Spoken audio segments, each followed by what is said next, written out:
Popsicle sticks race down the curb into the sewer. The next American hangman sketched in crayon. Gang. Welcome back to the Marathon Mortgage Happy Hour. I'm Mike Witzak. My name is Rory Farrell. And today we have not only a special guest, but somebody who we enjoy the presence of quite often. Please enjoy yourself or introduce yourself. I will enjoy myself. Thank you. Mike Gulbinski, Marathon Mortgage. You've been a loan officer here for what, 15, 20 years now? It's about 20 years. Yeah, 20 years. How long have you been head of HR? I've been head of HR for at least pro-COVID, outbreak. But yes, The impromptu. I have a couple of titles. Yes. Maybe we'll even get into some of them. Yeah. If you haven't guessed, based on how we're saying this, Mike is not actually our head of HR, and thank God, because we would all. It's kind of the opposite effect. I'm kind of head of HR so that I don't have anything HR. So HR can't fire you. To fire me for. Yeah. So we brought in some special beers for this. Yeah, occasion. Mike specifically said that. Mike Gulbinski specifically said you like darker beers generally. Absolutely. All right, cool. So I dove into my cellar, and there's a couple things that I got that I pulled. So this is a Mexican dessert imperial milk porter from Kane, which is Ocean, New Jersey. And so graham cracker, coconut, maple, cinnamon, cacao, and chilies. Right on. And then this one, I believe, is from Virginia. I think my brother Colin got me this one, the tiramisu stout with raspberry from Steambill. Oh, wow. So your choice, dealer's choice. What do you think? All right. I don't know. I think they're both going to be good. on. 9. I think we just both killed both of them. Yes, I say we just start with one and move on to the other. All right, well, I would say start with this one Yeah, then. I'm going to start with that one. Because it's going to be a little bit spicier with the chilies, and then the tiramisu is Ooh. obviously like more of a dessert. Yeah. Yeah, see? Look Little at that. nightcap. He's like planning dinner here. And they're 9% each. So here we go. Here we go. Starting off the trip early. This is what I wanted. There you go. That's the only reason Mike showed up at the office today. I'm going to tell you right now, guys. I'm immediately impressed with your delivery and all this. Thanks. We've been doing this for a while, I've Mike. been doing this for a while, but it shows. I kind of feel like I got baby deer legs going on here. Oh, nah. Nah, you're fine. I don't know where to be or what to do, so I'm just going to... Just wait till it hits your lips, and you'll be just fine. All right, so shout out to Kane Brewing. This one actually came from my cousin Tommy Brennan. He is a state trooper out there in Jersey, big beer guy, and just a really cool dude. Shout out to Thanks, State Tommy. Roopers. Thanks, Tommy. Mexican dessert is inspired by Mexican chocolate coconut pie. We added graham crackers, cacao, toasted coconut, maple syrup, cinnamon, yada yada, ancho chilies. The nerd's reading. All right, hey, I'm into it. So, all right, cheers. Cheers. Welcome to the podcast, Mike. It's been a long time coming. All right. Whoa. Yeah, I always figured the realtors got much cooler things to talk about than me, I think you got some pretty cool stuff to talk about, dude. We'll get into that. We'll see. Yeah, no, Let the viewers decide. I think when you look at your own life, sometimes you're like, my life's not that eventful. And then I meet you guys and I tell you stories about my life. And you're like, oh, no, your life's pretty eventful. So Yeah, I think it's the same thing. It's kind of funny to kind of turn the microscope back on yourself and look at everything that you've done. Yeah. And, whether it be good stuff, funny stuff, whatever, it's always good. I think the funny stuff will come after we're midway through Yes, the tiramisu, yeah, the second one. Mm-hmm. So let's at least let's kind of dial it all the way back to how you got started, how you met Tom, how you know Tom, because that opens up interesting stories immediately. So I guess the viewers all know who Tom is. Tom Howell, president. He's been on once or twice. Yeah. So Tom and I have a history of we went to school together. We met in high school.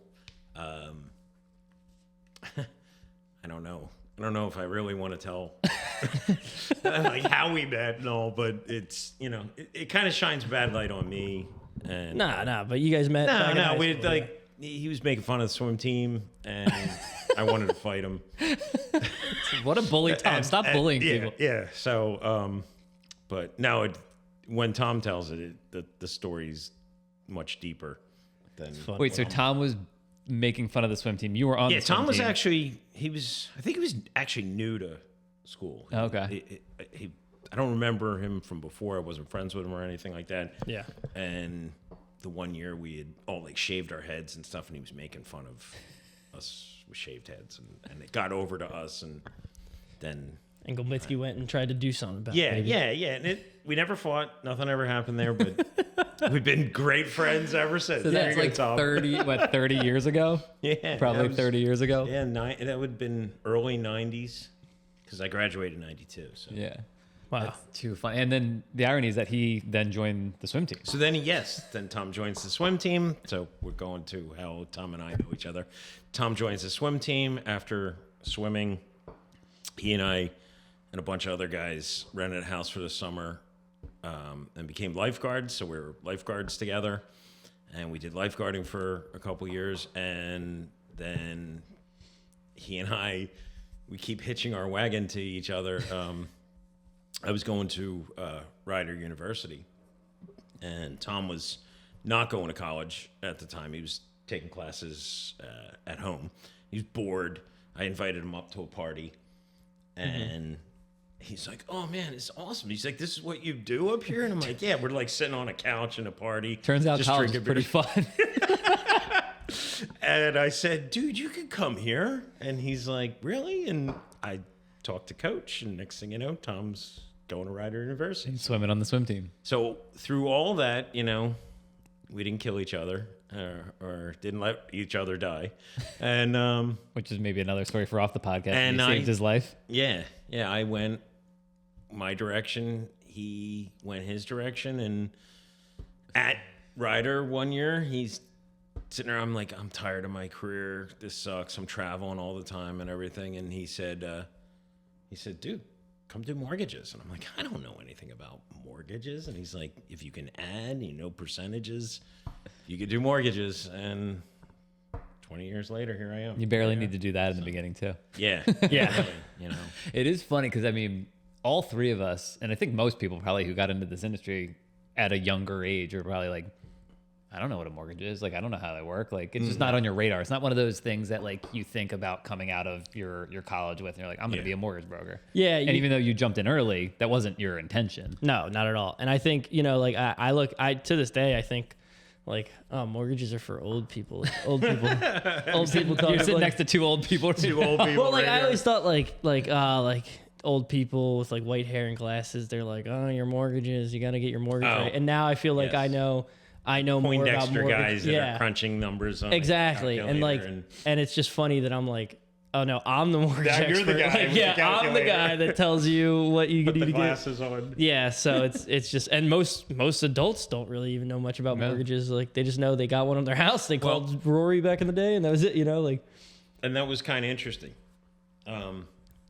I had actually gotten a couple mortgages through Tom Yeah. prior to working here. So, I'm like, other than what we did together, which I didn't understand any of it, And you just blindly trusted him because he's your buddy, so you didn't even Yeah. really have to pay attention or get to Exactly. know the process that much because you're just like, Tom, tell me what to do. But I will say one thing. The one thing I liked, and Tom always thought this was weird.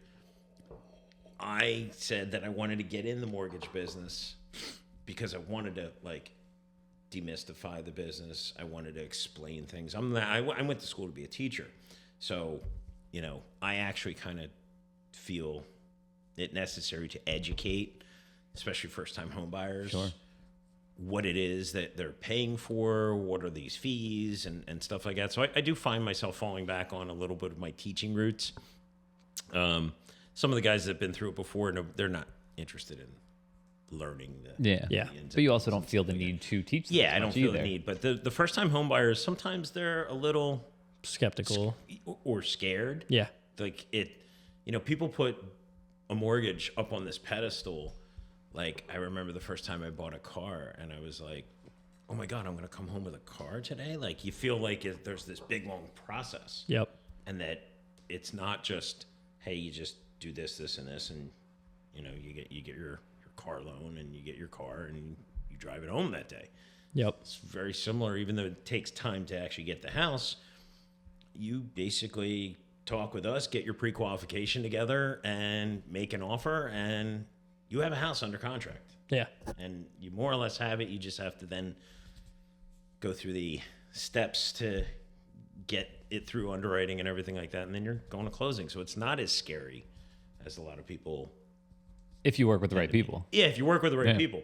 There's a lot of, like, I don't understand how some people do this job or buy houses with, like, these online entities where they never talk to anyone, they never hear anything and stuff like that. I don't think I Mind-boggling. would Yeah. want that. Yeah. And also just to check Rocket Mortgage online and then just have no affiliate. Like, everyone knows a realtor. And those realtors know mortgage people. It's like, why would you not take someone who's like directly recommended to you? It's like, it's the biggest purchase of your life. Like, why just go with someone out in freaking Michigan or something that you don't know Or the about? worst thing, at the end. Yeah. When you're really, really scared because it's actually happening, we show up. Yeah. Come to all of our closings. We walk you through the whole thing, everything that you're signing. If there's a problem, which rarely there is because we're so good, but we can handle it and stuff like that. Yeah. Title companies tell us all the time, nobody shows up. No, People especially don't come to post-COVID. closing. Yeah. They're just like, I have to explain these docs, and I don't know. As soon as you walk into the room, they're like, "Oh, you're here." The title company gets fired They up. love Yeah. it. Yeah, Yeah. they're like, oh, thank God. Like, Even if the seller's not there, where like typically if there's a seller there and the buyer there, the title company's kind of doing both back and forth, and it's stressful, and they're explaining both things and making copies. Like, and then when we're there, it makes it that much easier. But even if the seller's not there, they're like, great, I'll just kind of notarize and make copies and get doc signed. And, yeah. Yeah. One of my favorite things that I got called was I was a rock star lender. Oh yeah. I was like, thank you, sir. Did Thank they you. put that on the Zillow review? Thank you, Mr. Title Agent. Yeah, no, he There's didn't a give me his title. little. What? There's a title company called Rockstar. Is there really? Yeah, Oh, that's funny. Rockstar. I think it's Rockstar Title. This was like Greater Field. It was like a notary guy. He was like there for yeah. the title company. He's like, you, my friend, are a rock star lender. There I'm you like, go. you, my friend, made my day. Thank you. It does feel good. But it's funny. It kind of goes back to what you were talking about with the education part of it. I think so much, and I've learned this over the years, so much of why we're good at what we do is because we do feel the need and we want to educate. There's so many lenders out there that they just kind of make it as easy as possible. And here's your online application and send me your docs online and I'll get things going. But there's very few lenders take the time that we do to answer questions. There's a lot of lenders that don't know how to answer it. I'm sure. All they know Why would is you how if you to didn't have set to? the loan up. They don't know how to explain it. And I was blown away because like I've talked to a couple of title companies who say like, oh yeah, the mortgage guy showed up and he went like this. He sat back Yeah. and he doesn't even know how to explain the documents. Yeah, they should have been like, hey, why don't you run through these? He would have been like, It's like he tells us, no, you got it. That's how I You're was fine. the first time I went by myself. I remember yeah, well, of course. Tom took me to like 3 settlements. He's like, yeah, why don't you go to this one? He really threw you in the deep end. I'm like, what do I do? He's like, what I did last time. I'm like, okay. And then I just no joke. I just remember watching Tom and reciting almost word for word what he says, like, and just going You through have it. your You kind of just fill it out. You figure it out. Yeah. your memorized things. Like I work with so many different title companies, but the ones you work with the most, they must hate it because I say the same thing in every Yep. settlement. Like It's so funny. The documents are the same. Why would I explain it any different? It's like a So- comedy routine for a different audience every time. You're like, it's the same routine for you got the hour stand up bit. And Do you're you like, guys have any like the joke line? oh yeah, Oh, Something yeah. like that. And the title company like rolls their eyes every time I do it because they're Yep. like, "This is about the 15th time I've heard it this month." You have like the add in the meth lab one always. You got to be the right audience to say it. You got to know what to say. Throw but- it in there all the time. Oh, Even throw- if it'll- Yes. But the irony is that I posted something today on Instagram about I looked in the FHA guidelines for something else and methamphetamine, basically, if there was methamphetamine found in a property, it needs to be addressed by an appraiser, which I've never run into in real life, obviously. What is but an it's in the appraiser gonna guidelines. Well, basically, if they know about it, hey, fun fact, guys.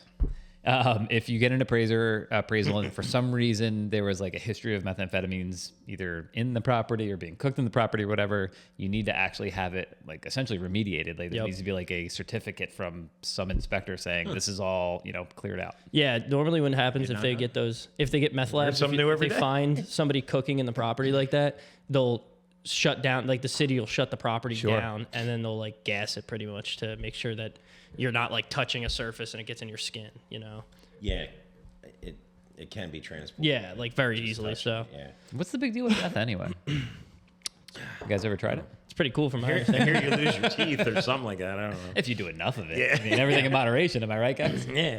Well, Yeah. Anyway, Maybe not. but those are some off the pod stories. But I think it is in the fact that you were a teacher. I started going to school as a teacher and then I quickly abandoned it. But kind of having that spirit of like wanting to educate and wanting to like, I always tell my clients like, listen, I'll give you all the information you want, and then I want you to feel empowered to make your own decision. You know, and that I think, especially first-time home buyers, they feel like they're getting one extra piece of value add.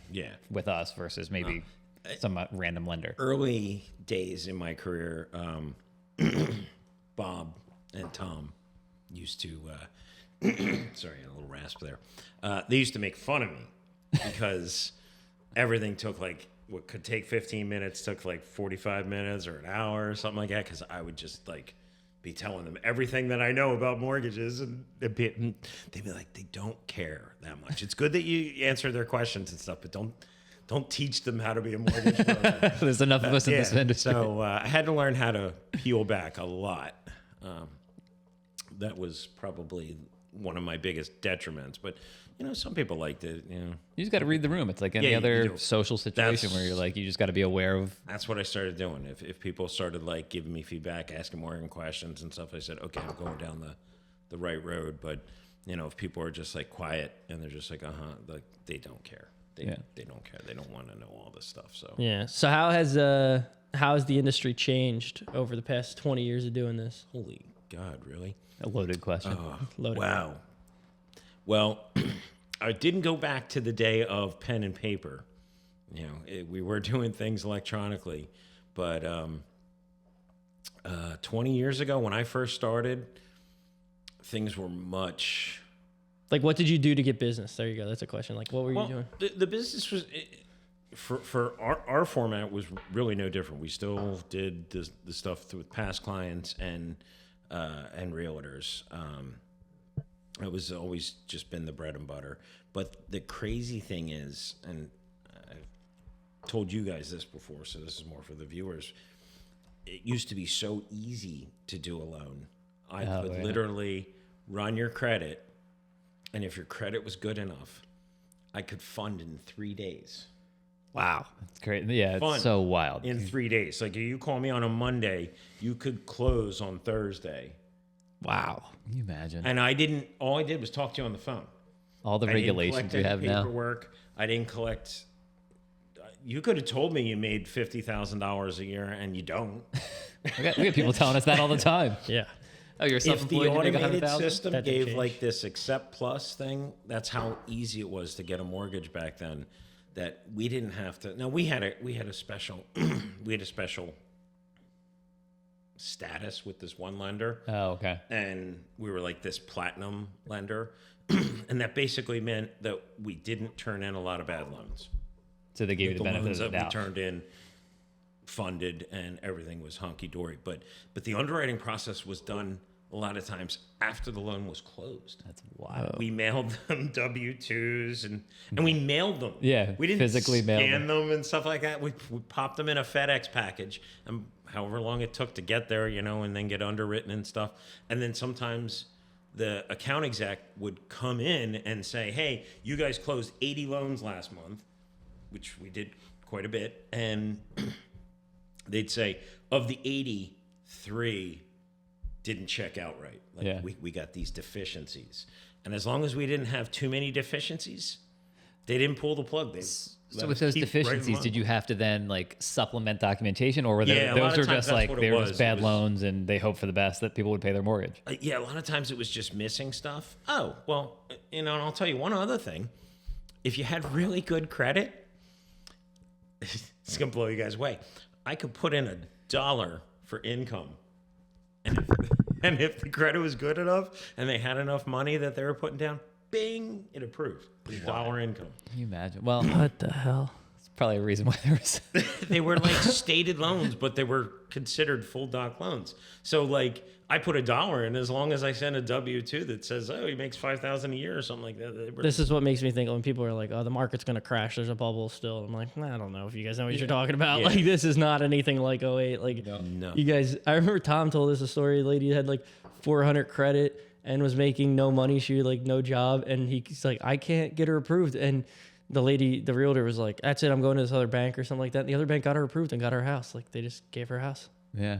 Well, there's a difference between getting someone approved or, being able to get someone approved and being like, you should definitely do this. Morally being a good human being. And that comes up all the time too, especially with like FHA, where you can like really push the limits of your debt to income ratio. Like, but we base everything on gross, right? Yeah. Gross income. So you don't even take into account what you're actually taking home. What you're actually taking home, and maybe you're putting some to retirement, and then you also have daycare, which we don't take into account. And like next thing you know, these people are like, yeah, we my don't mortgage see is more than what I pull in each month. Yeah. Like I don't really get it. Like some of these people that have their kids in Catholic school or whatnot, and they have $8,000-$10,000 bill for each kid that we're not even factoring in. Yeah. So is there some flaws in the system still? Yeah, sure. But at the same, I mean, that's also why it's so important to have like real conversations with people, right? You know what I mean? Like, not just here's my online app, here's all the information I'm giving you. Like I have conversations with people, maybe not all the time, but like when it comes up, I'm like, hey, this is what your payment's going to be. Are you comfortable with it? Think about your budget. What else is going out the I always ask, when I ask people about their budget and they go, oh yeah, I want to buy a $350,000 home or $500,000 home or like whatever.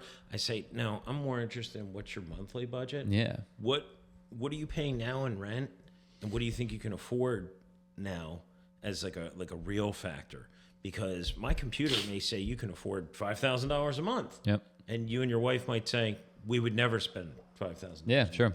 But if my system says it's good, do you really want to go buy a house that's, that expensive? So I always ask people, like, let's try and work within your monthly budget. What have you guys allocated to be, hey, this is what we want to pay for our housing expense? Because I don't see everything that you got. I don't see your cell phone bill. I don't see your insurance payments and stuff like that. And those are real expenses that everybody has to deal with. So, if we could factor all that stuff in, we'd probably have quite different. Way less. Yeah. Yeah. The market would be different. There'd be way less buyers. Yeah, for The sure. supply and demand would be a little different. But it is. I mean, I love when I qualify someone, especially like in their 20s, who are like just getting into the process of buying their first home, and they're like, hey, we feel comfortable spending $2,500 a month or whatever it is. And I'm like, oh, well, you can qualify. Like that's like a 23% DTI. Like you can qualify for $4,000 a month. But like I love being like, perfect, that you guys are going to be set up for life. Like I like seeing people you're saving money, you're spending not under your mean, especially on their first house. I tell them, I say, you're not going to have, this is not your forever home. So, get in it, live in it for a little while, feel it out. You may be like, oh, I need these kind of countertops, or I need, this many bedrooms and stuff. But once you're actually living there for a little while, you know what you need and you know what you don't really need. Yeah, you repair what you want or fix what you want, and then you turn it into a rental, and then next thing you know, it's a cash flow property. Yep. Yeah. Yeah, that's like my good friend of mine that bought his first place. Like he's having a second kid now and stuff, but he's like, I got a 3% interest rate. I'm gonna keep this house forever. Yeah, like, if you can, if it's in a place where you can rent it. He already has like $70,000 in equity in the place. I'm like, dude, yeah, you're set for life. Yeah, but pull out some equity before you turn that into a rental and use it for the next property. Yeah, for sure. So, but That is good. good stuff. All right, so I mean, like you had mentioned, you and Tom have kind of hitched your wagons to each other for a long time. So you've been there for a lot of big events in his life. You were there for his high school career. You got him into college essentially.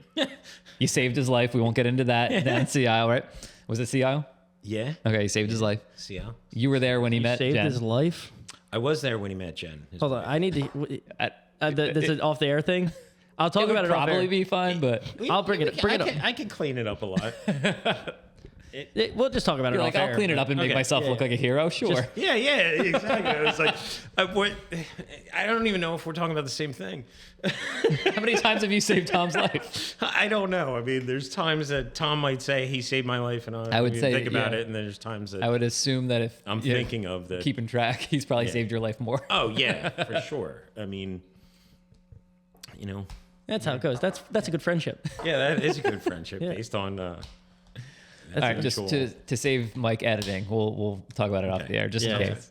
But You were there for Jen. You were there, like I'm sure you had crazy stories with the lifeguards down the shore. If I know lifeguards who were in high school and That was probably college, my favorite time of life. oh my god, The lifeguarding thing. Well, the crazy thing about the lifeguarding thing, and I still don't know how I pulled this off.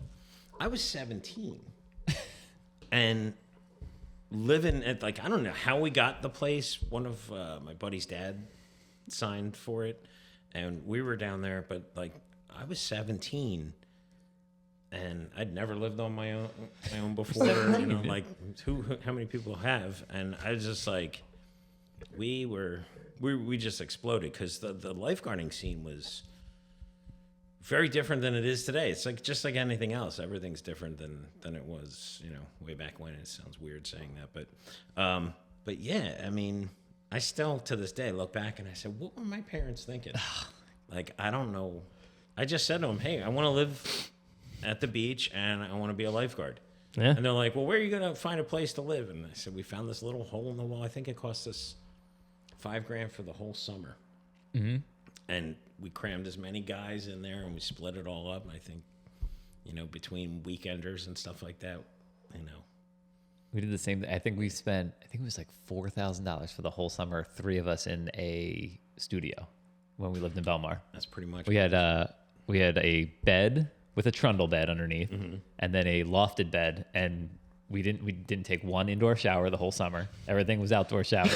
We used the shower for more storage because we had literally no space. There was no. I mean, we just watched DVDs because we didn't pay for cable because we were poor. We didn't have Netflix or anything like that. We didn't have a television. We had a radio. We listened to, and it wasn't even like, this was 1992, so I think we had tapes, like cassette tapes. Like 8-track? I don't even think we had, not 8-track, but like the cassette tapes. Yeah, like just the little cassettes, yeah. And yeah, I think that's what we had. We had a stereo, like a boombox kind of thing.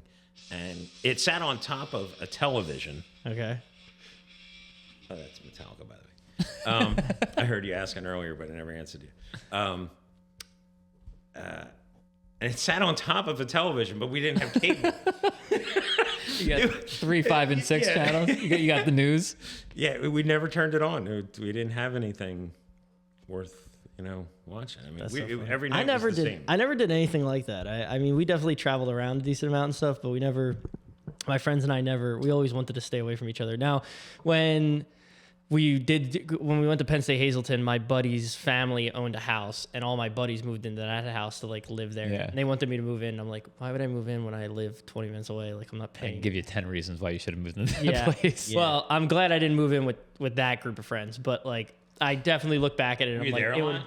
yeah, for sure, so for sure. you're- Yeah, I was there a lot. It was 20 minutes away from my dad's house, like Yeah. And I was so focused on like saving money and not being poor and like financially figuring stuff out that I was like, I don't want to move in. I don't want to go to college. But then when I would go out to main campus and visit my friends, I'm like, I should have just took the fucking loan and did it. Like, but it doesn't. He was so much more responsible than we He were. was way beyond me. Like, I knew nothing about money. I started reading finance books when I was like 14 years old, though. You got to realize, like, and growing up with my family, I'm like, I want to like save as much money and make as much money as I can and do that stuff. That's wild. Yeah. I literally tried to. You guys want this? Let's do it. All right. Kev. I literally tried to survive on beer.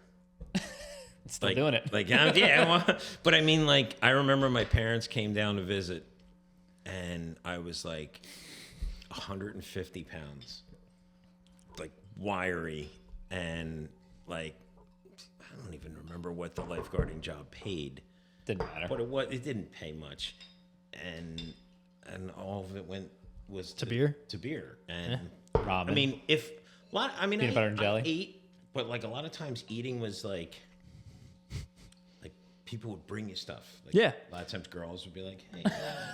And I'd People. be like, Girls. Yeah, girls. Like, they bring you a pizza or something. No, yeah, we used to know some girl that worked at Wendy's, and we'd go to Wendy's, and we'd be like, "Yo, load us up." Yeah. We'd pull around, because they try and get their drive-through times down. They were timed, and then every time we drive around, they just throw us like free food. They just like throw us food, and we just like take food and So go that back to would my help buddy's their place. time Yeah. out. Yeah, yeah. The next best thing to being a lifeguard.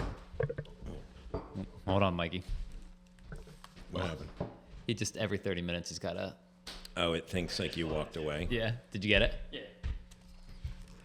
All right, what I was gonna say is the next best thing to being a lifeguard at the shore was me and all my buddies worked at restaurants, so we didn't pay for food the whole summer. Oh, so that's the much better. Yeah, so I worked food-wise. I worked like the breakfast lunch shift, so I would just like basically drink coffee and eat food throughout my shift. Nice. And then my buddy worked at a pizza shop at night, so we would just go up there and eat You guys pizza. had the hookup. Yeah. Yep. Sweet. We used to do like the most, I used to do the same thing though, just because I didn't want to. I remember working at Lowe's and not wanting to spend money, and the vending machines. We figured out that like if you we had taken a pallet jack back to Jesus. the vending machine and pallet jack it like up in the air, and then pull the trigger and drop it, and it would like drop free stuff. So then we just like that's how, Nuh-uh. yeah, we just lived off of that. So you just slam the vending machine to the ground and stuff. I probably shouldn't be saying this, but yes, yeah. It's vandalism. Yeah, I remember the one time we learned that if you bought a certain drink, it would go down a certain way and hit another drink on the way down. And we had like 4 Mountain Dews stacked on top of each other in the vending machine, like stacked up the glass, and we just kept like slamming it off the ground to get them to fall. Yeah, we did. I mean, so much stuff. You go in They probably sometimes. opened up pretty charged. Oh yeah. Yeah, we had a blast at Lowe's. That was like one of the most fun jobs I had. But anyway, This totally. I forgot that we switched and Threw you off. I It's was like when you pick up whoa, it was like completely different.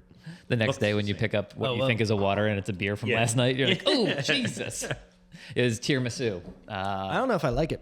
No, well, Sweet. you're gonna drink it because Yes, It's sir. definitely much 2015. sweeter than the other one. I think the chilies popped through on this one. although those were balanced, it wasn't spicy as, Yeah.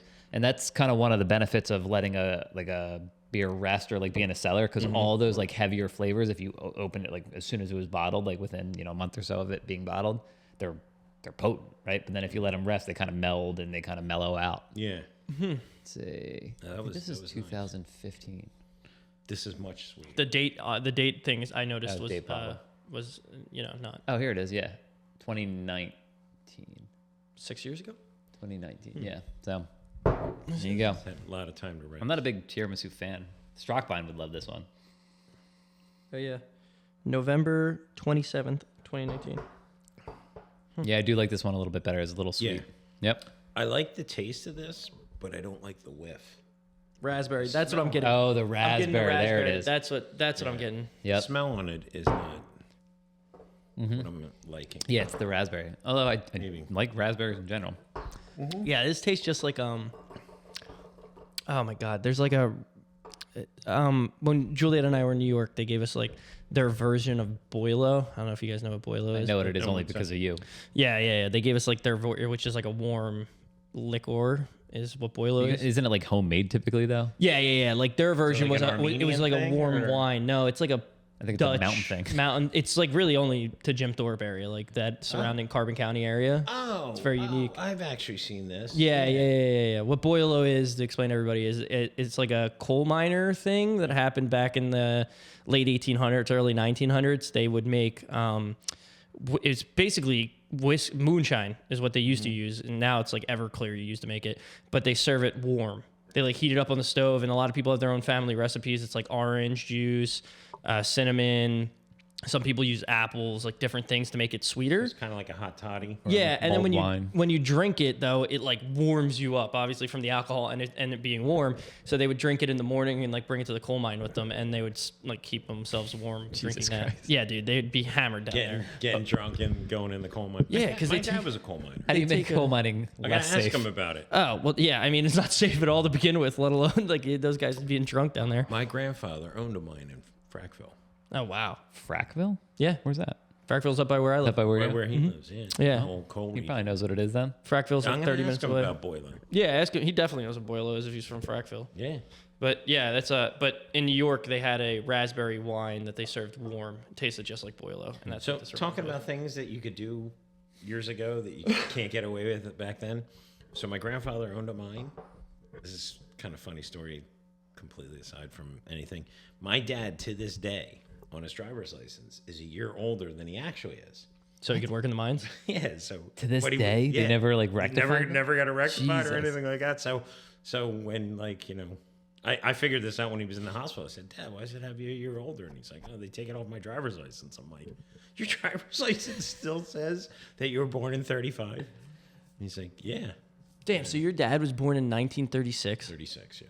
Holy shit. How old's your dad? 80. Do the math, buddy. Wow. I mean, I'm not doing that much math. Sure. Wow. Yeah, Wow. he's up Seen there. some shit. Yeah, he has. But Yeah. when he was 15... Dude, he's 10 years old during 'cause World War my, II. My grandfather wanted him to Younger. work drive the coal truck Yeah. at 15. Wow. So he went and made him go get his license.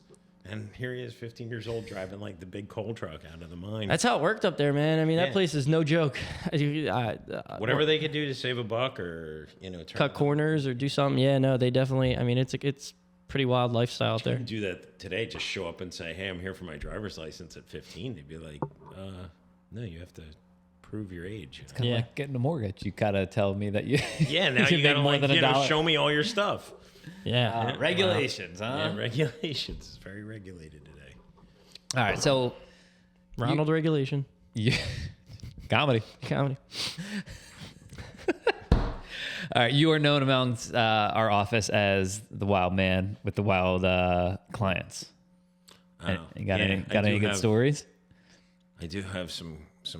I love having you in the office because anytime I'm here overhearing your client stories, I'm like, holy shit! Where do you find these people or these realtors? Oh, I can't think of. Anytime I think of like wild, it automatically comes to like the illegal stuff. Yeah, don't talk about it. yeah. People want to hear that. So, I had a guy who gave me tax returns, and he was self-employed, and he said, "Yeah, this is my income." He gave me 2 years.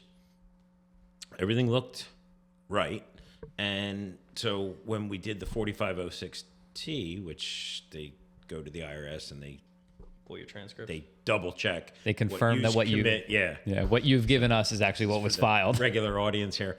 So when we pulled the 4506T, not only did it come back as like this wasn't right, it came back as these were never filed. so the IRS had no record of him ever filing taxes that year, or those 2 years. And so when I went to the guy, I said, "Hey, what's going on? Did you file your taxes?" He's like, I got to talk to my brother. And I'm like, what? Why do you have to talk to your brother? And he said, because my brother handles all that stuff. And so he pinned it on his brother that, he didn't know that his brother wasn't filing taxes. And, for whatever reason. And the crazy thing is, like, a lot of times people think, like, oh, if you do that, like, the authorities are going to come get you or something like that. No, the lender was like, well, if he files his taxes, we'll approve this loan. Like, Yeah. So the guy didn't want to pay all course. what Wants he to pay owed, taxes. so that's why he didn't file them. And so I told him this. I said, hey, the lender didn't deny your loan. They just said, file these. Yeah. And you'll get that. So And then pay your back taxes. Yeah. And he's like, well, if I file this, I'll get approved. And I said, well, you have to actually document that you've paid your taxes. Yeah. Which or on at a this payment point, plan. probably You interest bearing. Get away with something like that if they'll grant you a payment plan. But Well, he just Tom had a disappeared. similar story where he had this is back when clients used to actually physically come into the office and hand in their documents, which rarely happens now. But he came in with 2 sets of tax returns, the client, and he goes, "Which one of these did my I remember did this. my accountant tell me to give you?" And Tom's like, "Wait, what do you mean?" He's like, "Give me the ones that you filed." He's like, "I think it was this version." And Tom's like, "No, dude. He had like, both with that. Yeah, I give me remember the hearing ones this. that are correct, not the ones that your accountant told me to give you." What the hell, dude? Well, I have a slightly better one. So there was this lady. She wanted to buy a house. I know this one. It did, Oh, is this recent, like within the last couple months? but I'm only talking to the ex-husband. Oh no, I don't know. And that. I'm like, for a period there, I was like, I don't even know if this chick's alive. I've had similar I have situations. her photo ID. I have, the tax returns and stuff like that. But for some reason, every time I've talked to him, she wasn't available. Like, she couldn't, like, say, hello, yes, my name's, like, I don't even remember. And it wasn't even the husband; it was the It ex-husband. was the ex-husband. It makes So it I'm like, one more step removed I from kept being. thinking, like, why are you involved? Like, I don't know. I don't get why you're doing this, and come hindsight, I think I put enough together that I figured out the scam. So she's a single woman looking to buy, and this was years ago, so looking to buy this $500,000 house that has like multitudes of bedrooms, but she has no kids. She's not married anymore. Like, it just didn't, like, okay, fine, you want to buy this really big house, that's great and all, but like, why am I always talking to him? And her tax returns was no income, just support from him. Mm-hmm. So I'm like, so he is paying all of her, and he's the one talking. I'm like, is he trying to buy this house? Yep. And use her to like qualify and stuff like that? Then I run those like 45060s. He was another one that like he was presenting stuff, but never filing it. So she was trying to qualify, and I'm talking like he on paper was giving her like $80,000 to $90,000 a year or something like that. Oof. And then I guarantee you on his tax returns, he's telling the IRS, I pay her $90,000 a year, and it's the same dollars going around. So they're trying to qualify off the money as income for her, for him to buy this house. Like, I'm like, Damn, bro. that never happened either. That one never. Yeah, I wonder why.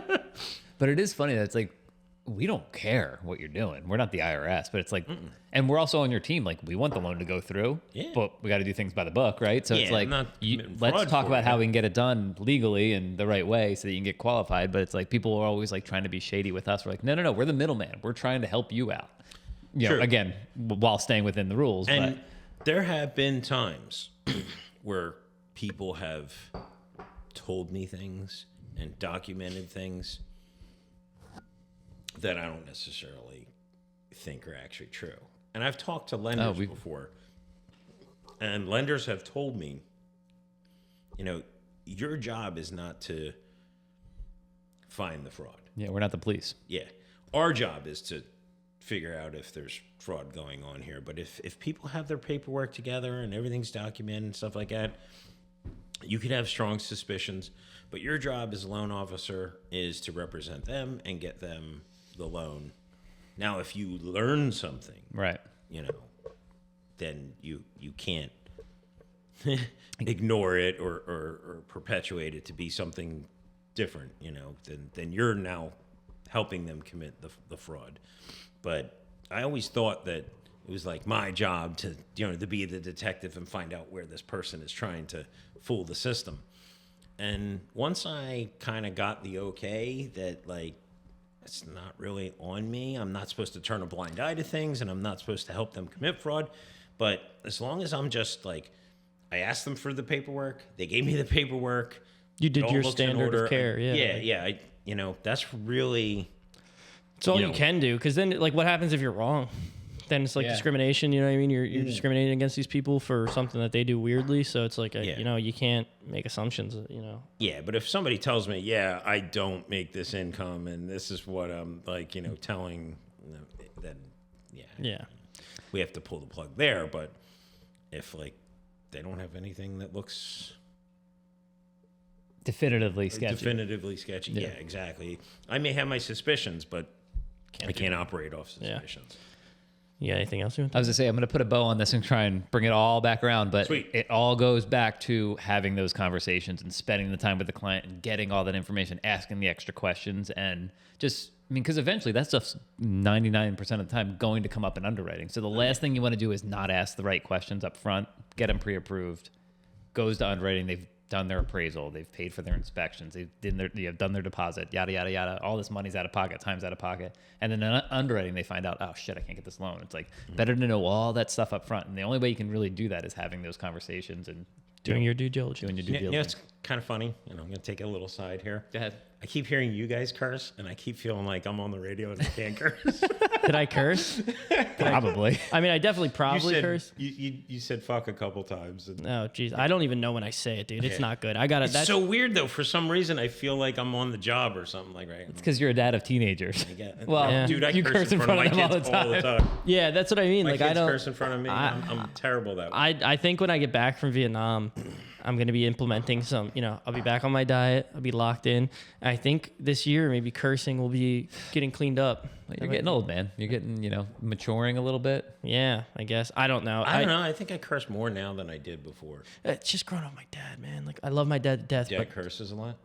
dude, yeah, man. He's a carpenter in the union for 25 years. Like, I started cursing when I was 14 years old and he didn't care, Like, he was just totally with it. So, yeah, every other word is a swear word. I just always had like the modes, hanging out, being myself, lots of cursing. Well, that's the And issue. then Like, you, in front of your teacher, in front of your employer, in front of, you just turn it off. you clean it up, yeah. But like right now, we're like hanging out in my mind, so I'm not even thinking. But about the it. happy Funny thing hour, is, I'm in like work mode. I haven't cursed once other doing than good. repeating the F-bomb that you dropped. Yeah, no, you're doing good. Which is weird because that's not me. yeah, That's not the point of this. The point not is the point of this. The point of this is to make us feel like real people, which we are. So, Yep. and sometimes we curse. Yeah. It goes. Sometimes we curse, yeah. hoorah. All right. Next time I'm on, I'll curse more. All right. Well, thanks for coming on, man. Long Hey, time this is coming. awesome. Yeah. This is awesome. Hey, I get to drink during the day. This is pretty cool. Why do you think we started this podcast? I still can't believe Tom lets it go. I think begrudgingly he's like, yeah, it seems like a good idea. He's like, so you guys going to review beers? I mean, I will say that guess we've that'll been be in front of traction. more realtors and, contacts in our industry by, doing this podcast than we ever would have ever Yeah. walking into offices. Yeah, how about it? Yeah, and go and let's grab coffee or something. Yeah, People don't just want to doesn't sit down happen. with us. Yeah, So, Yeah, people want to talk about themselves and drink a beer or two. yeah. If Yeah. anybody And doesn't get content for yeah, Instagram. yeah. We've had a couple sober people on actually, like people that are just straight sober. Oh, Pregnant people we've had on. recovery. Yeah, yeah. Every January I do dry January. So, Yeah, shout out So Jack. happy it's February now. Shout out Jack Delaney, baby. yeah, it's every January it's a good reset. I've found for myself. Okay. So, So I don't find I drink as much anymore. I don't drink during the week. Oh, I do. well, you have no other responsibilities. I'm not against it. I go home and I don't know what to do. I just sit and play games and pour myself beer. I'll have like a beer if I'm best having life. a steak or something like that. But it's pretty cool. It's weird. But then like a friend walks in the door and I'm like 6 beers deep and I'm like, Let's do it. Let's I party. must be a social alcoholic. in Billy Madison, when the kid's like complaining about school, he's like, and he grabs him by the face. He's like, "Don't you ever say that about how good your life is." At that point, that's what I want to do to Mike. Don't you ever say your life sucks. You have the best life. Oh God. All right. Well, happy Friday. Happy Friday. Thank you for coming on. Cheers. Cheers. Popsicle sticks race down the curb into the sewer. The next American hangman sketched in crayon. Gang